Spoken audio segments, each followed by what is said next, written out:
Sir ప్రధానంగా ఈరోజు పోలవరం అంశం అనండి, అమరావతి అంశం అనండి, మొన్న పెన్షన్లు ఇవ్వడానికి 10,000 కోట్లు అప్పు తీసుకున్నారట ఒక్క రోజులో. అది ఎక్కువగా వైఎస్ఆర్సీపీ వాళ్ళు కామెంట్ చేసే పరిస్థితి. ఒక్క రోజులోనే 1,000 కోట్లు అప్పులు తీసుకుంటున్నారు, మీరేం పాలిస్తారు అని. ఇప్పుడు ఒక్కరోజు తీసుకున్నా, ఒక ఏడాది తీసుకున్నా టోటల్ అప్పు ఏడాదికే క్యాలిక్యులేట్ అవుతుంది కదా. అది ఎప్పుడన్నా తీసుకోనండి. ఇప్పుడు జగన్మోహన్ రెడ్డి అప్పులు తీసుకోలేదా? అందువల్ల అప్పులు జగన్మోహన్ రెడ్డి ఒక్కరోజు తీసుకున్నాడా, 2 రోజులు తీసుకున్నాడా? టీడీపీలు అస్తవ్యస్తం చేశారు, జగన్ ఖాళీ చేసిపోయాడు కనుక మేము అప్పులు తీసుకోవాల్సి వస్తుందని. అందువల్ల ఎప్పుడు కూడా ఒక రోజు జరిగిన పరిణామాన్ని విశ్లేషించకూడదు. ఒక ఏడాదిలో ఫైనాన్షియల్ మేనేజ్మెంట్ ఎలా ఉంటుందని చూడాలి కదా. సార్ జగన్మోహన్ రెడ్డి గారు మీరు 6 నెలలు టైం ఇవ్వాలి, 6 నెలలు చూడాలి, 1 సంవత్సరం అన్నా చూడాలి కొత్త ప్రభుత్వం ఏర్పడిన తర్వాత అన్న. కానీ వారం రోజుల నుంచే వైఎస్ఆర్సీపీ వాళ్ళు విమర్శలు మొదలుపెట్టారు. నిన్న జగన్మోహన్ రెడ్డి గారు అయితే మరింత ముందుకు వెళ్ళి రావణ కాష్టం అయిపోయింది రాష్ట్రం, ఎక్కడా లేని పరిస్థితి ఇక్కడ ఉంది, ఇంక మేము బయటికి వస్తాము, సామాన్యంగా మేము ఊరుకోవడం ఆయన మాట్లాడడం. ఆ బయట కూడా ఒకసారి విందాం సార్ ప్లీజ్. మన మీద ఏకంగా 307 అంటే అటెంప్ట్ మర్డర్ లాంటి కేసులు పెట్టి ఏ రకంగా అన్యాయంగా తనను జైల్లో నిర్బంధించడం జరుగుతూ ఉందో కూడా చూస్తూ ఉన్నాం. ఈరోజు రాష్ట్ర వ్యాప్తంగా కూడా ఇదే కార్యక్రమాలు జరుగుతూ ఉన్నాయి. ఇవన్నీ కూడా శిశుపాలుని పాపాల మాదిరిగా ఇవన్నీ కూడా పాపాలు పండుతాయి. వాళ్ళ స్థాయిలో రెడ్ బుక్స్ అని చెప్పి రెడ్ బుక్లు పెట్టుకొని ఉండరు. చంద్రబాబు నాయుడు స్థాయిలో చంద్రబాబు నాయుడు ఒక రెడ్ బుక్, లోకేష్ స్థాయిలో లోకేష్ ఒక రెడ్ బుక్, ఎమ్మెల్యే స్థాయిలో ఎమ్మెల్యే ఒక రెడ్ బుక్, మండల స్థాయిలో మండల నాయకుడు ఒక రెడ్ బుక్. ఎల్లకాలం ప్రభుత్వం మీది కాదు. మరొక్కసారి చంద్రబాబును ఈసారి హెచ్చరిస్తున్నామని కూడా చెప్తా ఉన్నాం. ఈసారి కోరడం లేదు, హెచ్చరిస్తున్నామని కూడా చెప్తా ఉన్నాం. ఎవరైనా కూడా ఊరుకునే కార్యక్రమం జరగదు, రియాక్షన్ అనేది ఖచ్చితంగా ఉంటుందని కూడా చంద్రబాబు నాయుడు సందర్భంగా గట్టిగా చెప్తారు. రామకృష్ణారెడ్డి హెచ్చరిస్తున్నారట చంద్రబాబు నాయుడు గారిని. అంటే ఇప్పుడు పార్టీ అప్పుడు నేను 6 నెలల సమయం ఇవ్వమన్నది హామీలకు. ఈ పొలిటికల్ మాటలు ఎప్పుడైనా అనుకుంటారు కదా. అంటే ఎవరు శాశ్వతంగా అధికారంలో ఉండరు అని జగన్ అన్నాడు. అది జగన్మోహన్ రెడ్డి కూడా వర్తించింది అదే సమస్య. అవును, ఎవరు అధికారంలోకి వచ్చేతోనే వాళ్ళు ఈ రకమైన కార్యక్రమాలు ఇష్టారాజ్యంగా జరిపారు. జగన్ అప్పుడు జరిపాడు, హెచ్చు తగ్గులు ఎట్టున్నా అవి వాటి బేరీ నేను వేయలేను, ఎవరు ఎక్కువ ఎవరు తక్కువ. కానీ ఇప్పుడు టీడీపీ వాళ్ళు వచ్చాక వీళ్ళు చేస్తున్నారు. అధికారంలో ఉన్న సమయంలో ఆ ఆధిపత్యవాదాన్ని ప్రదర్శిస్తున్నారు. దానికి జగన్మోహన్ రెడ్డి కూడా అనుభవించాడు. సో జగన్మోహన్ రెడ్డి సంతోషపడాలి. ఇప్పుడు నేను ఇలాంటి ఆధిపత్యాన్ని చెలాయించితే అనుభవించాను, ఇప్పుడు చంద్రబాబు నాయుడు కూడా చెలాయిస్తే అనుభవిస్తాడు, నాకే లాభం కదా అని. ఇప్పుడు జగన్మోహన్ రెడ్డి ఎక్సర్సైజ్ చేసి ఉండకపోతే చంద్రబాబు నాయుడు ముఖ్యమంత్రి అయ్యేవాడు కాదు కదా. ఇప్పుడు చంద్రబాబు నాయుడు ఎక్సర్సైజ్ చేస్తే జగన్కే లాభం కదా. సో అందువల్ల ఆలోచించాల్సింది టీడీపీ వాళ్ళు, వైసీపీ వాళ్ళు కూడా కాదు. సో అందువల్ల లా అండ్ ఆర్డర్ మెయింటైన్ కావాల్సిందే, రాజకీయ కక్ష సాధింపు ఉండకూడదు, అధికారం వచ్చింది కదా అనే ఆధిపత్యాన్ని ఎవరైనా ప్రదర్శించకూడదు. ఇక రెడ్ బుక్లు, హెచ్చరికలు ఇవన్నీ పొలిటికల్ లాంగ్వేజ్. ఇప్పుడు జగన్మోహన్ రెడ్డికి ఇమీడియట్గా తన పార్టీ నిలబెట్టుకోవాలి కదా. ఇప్పుడు ఈ దాడుల నుంచే కాదు, ఫిజికల్గా అటాక్స్ ఇదొక పార్ట్. దీనికి ఇది ఎంతకాలం ఉంటుందో 4 రోజులు అయితే ఆగిపోతుంది. తర్వాత మళ్ళీ ఎలక్షన్లు వచ్చినప్పుడు మళ్ళీ స్టార్ట్ అవుతాయి. గతంలో కూడా జగన్మోహన్ రెడ్డి టైంలో మనకు స్థానిక సంస్థల ఎన్నికలప్పుడు చూడలేదా మనం బీభత్సం. బహుశా మళ్ళీ కూడా అదే బీభత్సం ఇప్పుడు వీళ్ళు చేసే అవకాశం ఉంది. సో అందువల్ల సాధారణంగా అధికారం ఉన్నప్పుడు ఫుల్ డామినేటింగ్గా అటాక్ చేస్తుంటారు. నాకు ఇప్పటికి గుర్తు 2019 ఎన్నికలకు ముందు ఆ తర్వాత ఒక్క విమర్శనాత్మకంగా జగన్మోహన్ రెడ్డి నేను వీడియో పెడితే వెంటనే ఫోన్లు వచ్చేవి. సార్ మీరు అట్లా పెడతారు, జగన్ ఇంత బాగా చేస్తారు, అంత బాగా చేస్తున్నాడు. ఇప్పుడు సరిగ్గా టీడీపీ వాళ్ళు వీళ్ళు ఇంకొక అడుగు ముందుకేసి బూతులేగా. సో రాత్రి 12:30 ఫోన్ చేసి తిట్టుడు, ఇలాంటి ఇన్సిడెంట్లు జరుగుతున్నాయి. మిమ్మల్ని నన్ను కూడా వాళ్ళు ఇంతమంది అని చెప్పలేం కానీ చేస్తున్నారు. చేసుకొని ఏమవుతుంది దానివల్ల, అట్లా భయపడే ప్రసక్తి ఉండదు కదా. సో అందువల్ల అంటే అప్పుడు బీజేపీ వాళ్ళు 2019లో చూశాను నేను, వాళ్ళు డామినేటింగ్ ఉన్నప్పుడు వాళ్ళ నుంచి ఫోన్లు వచ్చేవి. సో ఇలా ఎందుకు చేస్తారంటే మేము గెలుస్తున్నప్పుడు మాకు ఎదురుకూడదు, అశ్వమేధ సైకాలజీ అంటాను దాన్ని. మేము గెలిచాము, మేము అశ్వమేధ యాగం చేస్తున్నాం.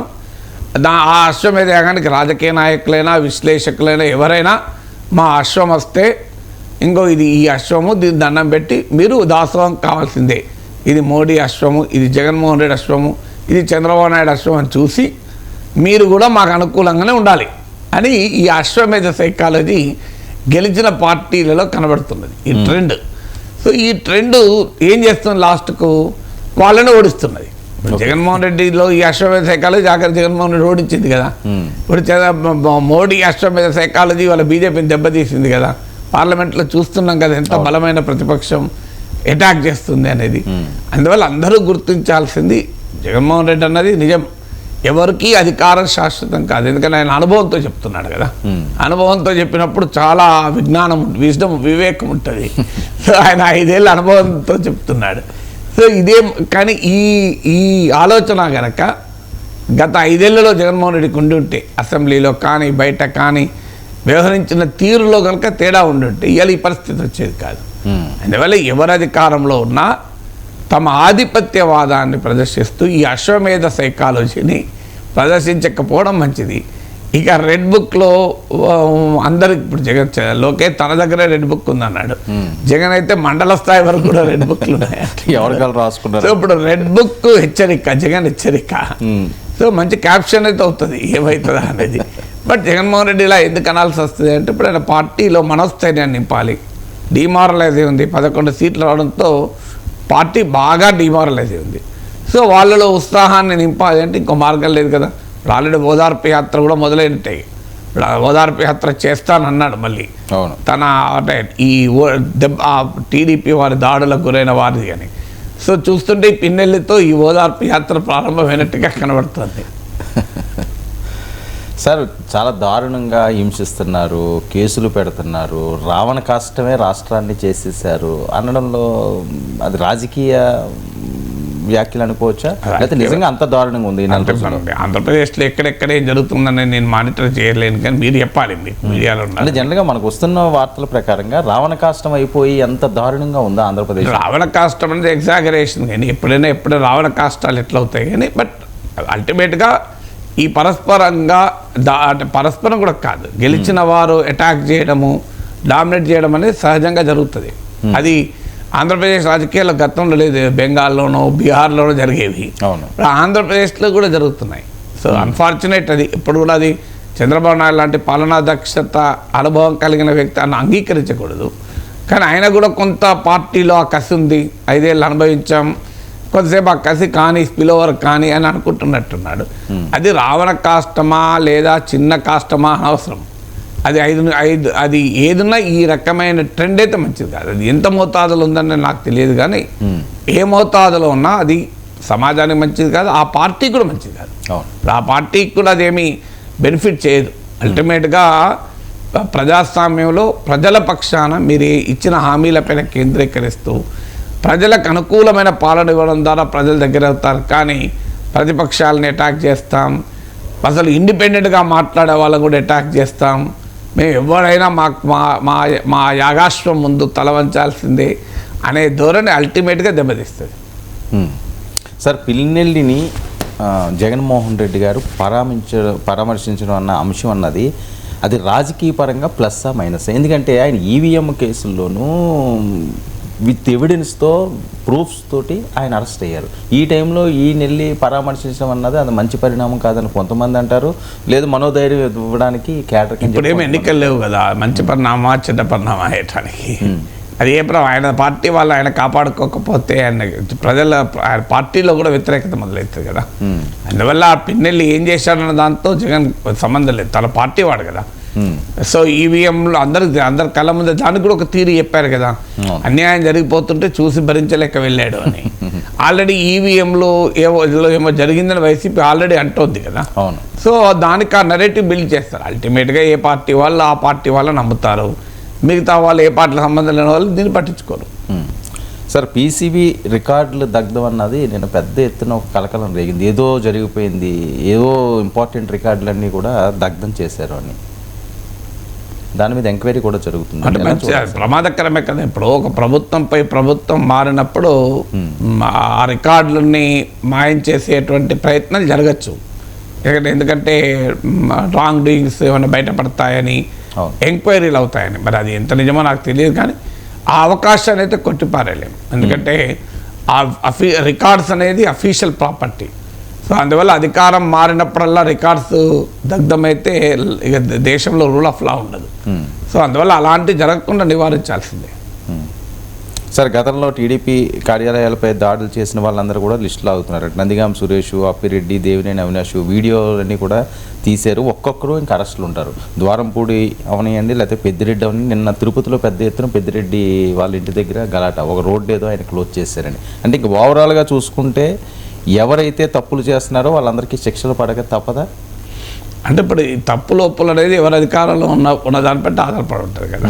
నిన్నటి దాకా ఒకటి తప్పు అయితే ఇవాళ ఒప్పు, నిన్నటి దాకా ఒప్పు అయితే ఇవాళ తప్పు కదా.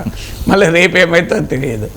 ఆంధ్రప్రదేశ్లో సమాజమే 2 పార్టీల మధ్య, 2 వర్గాల మధ్య, 2 నాయకుల మధ్య చీలిపోయింది. సో ఈ చీలిక నీకు గ్రామ స్థాయి నుంచి రాష్ట్ర స్థాయి వరకు కూడా ఉంది.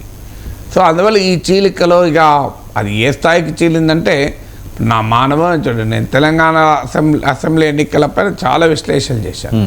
ఈవెన్ రిజల్ట్ కూడా ఫోర్కాస్ట్ చేశాను. కానీ ఎవరికి కూడా నాకు ఫోన్లు చేసో లేకుంటే మెసేజ్లు పెట్టో, సార్ మీరు కాంగ్రెస్ గెలుస్తుంది అని ఓపెన్గా చెప్పాను. కాంగ్రెస్కి అనుకూలంగా మాట్లాడుతున్నారని నన్ను ఎవరల్లే, బీఆర్ఎస్ వాళ్ళంటే బీజేపీ వాళ్ళంటే. ఎందుకంటే వాళ్ళు ఆయన అంచనాని చెప్తున్నాడు, రైటా రాంగా చూద్దాం అనేటువంటి అభిప్రాయంతోనే ఉన్నారు.